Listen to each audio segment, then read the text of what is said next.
ប្រើជីវិតឲ្យជ្រះថ្លាធ្វើបុណ្យសាងអំពើល្អជាមួយនឹងអ្នកដែលនៅជុំវិញខ្លួន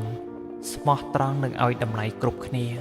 បើទោះបីជាពេលខ្លះប៉ះទៅដល់មនុស្សដែលមើលមិនឃើញអំពីតម្លៃនៃយើងហើយក៏ខិតខំប្រឹងប្រែងធ្វើតែអំពើល្អទៅ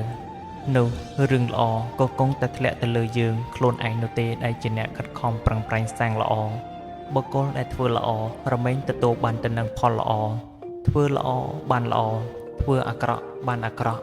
ធ្វើល្អបើទោះបីជាមានអ្នកឃើញ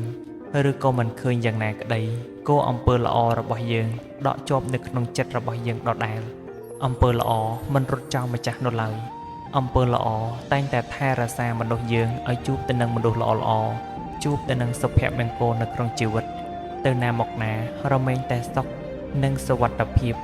ប្រកបការងារអ្វីៗគឺរមែងតែងតែជួបទៅនឹងមនុស្សល្អៗដូចគ្នា